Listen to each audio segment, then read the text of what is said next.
Assalamualaikum warahmatullahi wabarakatuh. Alhamdulillahirabbil alamin wa bihi nasta'in wa la umri dunya waddin wassalatu wassalamu ala asyrafil anbiya'i wal mursalin wa ala alihi washabihi ajmain amma ba'd. Yang terhormat Bapak Ridwan ME selaku dosen pengampu manajemen risiko dan investasi, dan tidak lupa teman-teman PSB yang saya banggakan.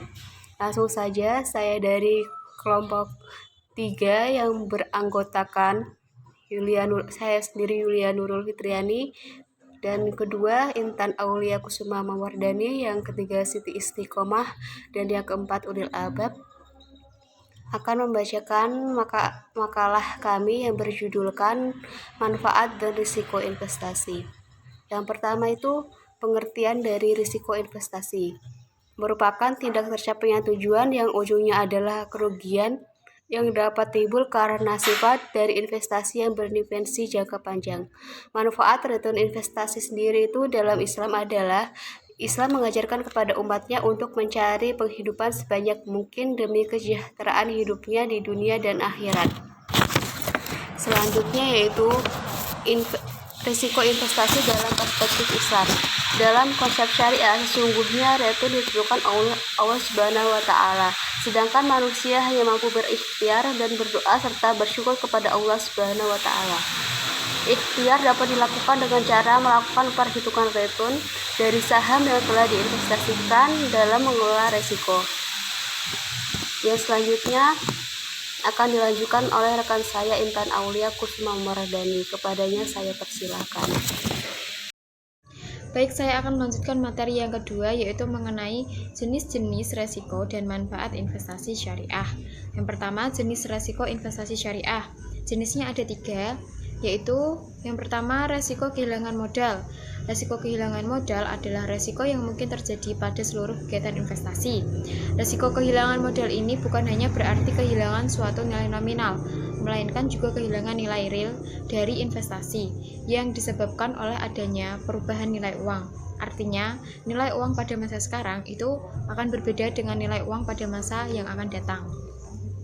Yang kedua adalah resiko ketidakpastian keuntungan. Resiko ini adalah resiko yang disebabkan karena ketidakpastian keuntungan yang akan diperoleh dari sarana-sarana investasi yang ada. Yang ketiga, resiko sulitnya menjual produk investasi. Resiko ini adalah yang ditakuti orang ketika berinvestasi, yaitu apakah nanti produk yang dibelinya itu akan mudah untuk dijual atau bisa diuangkan kembali. Nah, itu ketiga jenis resiko investasi syariah.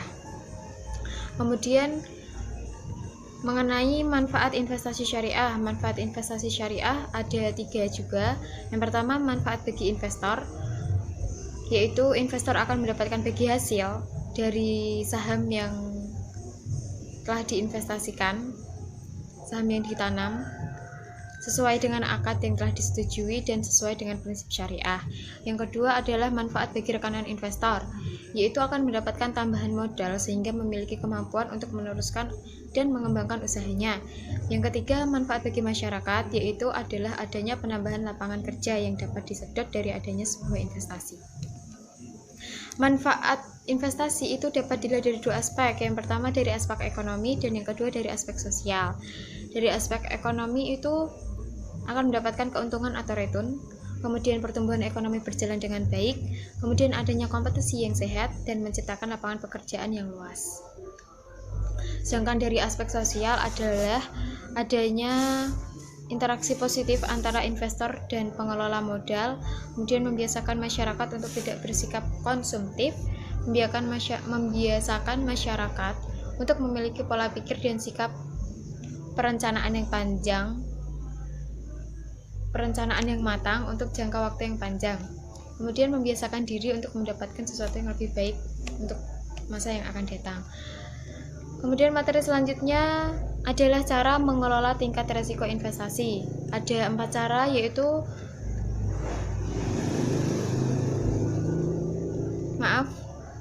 maksud saya adalah mengelola tingkat resiko investasi, atau 4 cara dalam mengendalikan resiko investasi yang akan terjadi.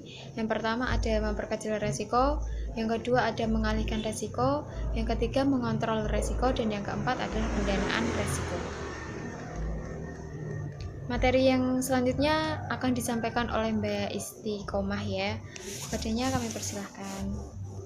Selanjutnya, untuk poin D adalah bentuk resiko, investigasi, dan mitigasinya.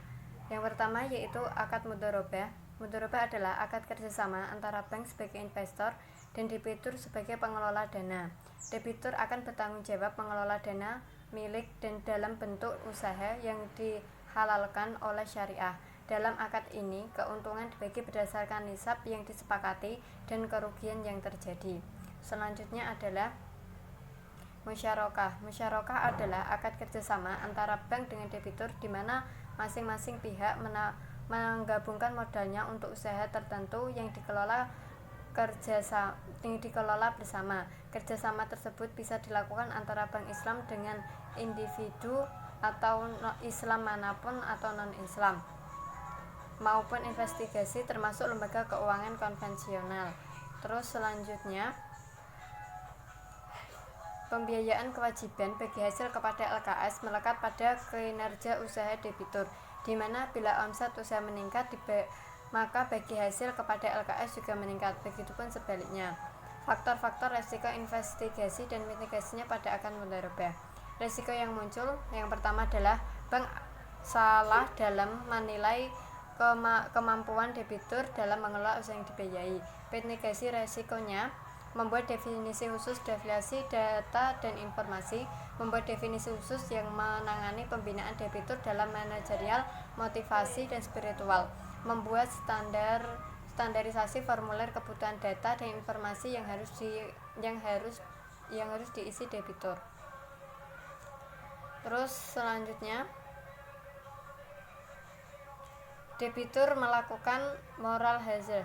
Bank perlu mengenal lebih jauh debitur dengan menerapkan prinsip KYC secara komprehensif. Jika hanya diperlukan mudharabah, hanya bisa dilakukan dengan debitur yang sebelumnya sudah pernah memiliki pengalaman berinteraksi dengan bank. Bank perlu memastikan bahwa debitur memiliki kemampuan yang memadai dalam menyusun laporan keuangan dan laporan aktivitas lainnya yang diperlukan untuk pertanggungjawaban. Debitur tidak menyerahkan bagi hasil sesuai perhitungan disepakati. Bank tetap mengakui haknya sebagai pendapatan hasil dan diputang bagi hasil. Terima kasih. Selanjutnya akan disampaikan pada poin E. Faktor-faktor resiko. Yang pertama yaitu ada resiko tingkat bunga, yaitu resiko yang timbul karena tingkat bunga pasar. Maksudnya yaitu jika tingkat bunga pasar naik, maka nilai investasi itu akan menurun. Yang kedua, resiko daya beli, yaitu resiko yang terjadi karena pengaruh inflasi yang menyebabkan turunnya daya beli. Yang ketiga yaitu resiko manajemen, resiko yang terjadi akibat kesalahan pengambilan keputusan manajemen perusahaan. Yang keempat yaitu resiko kegagalan, maksudnya yaitu resiko yang terjadi karena perubahan status keuangan. Yang kelima, resiko politik, yaitu resiko yang terjadi karena kebijakan pemerintah yang berubah-ubah. Terima kasih.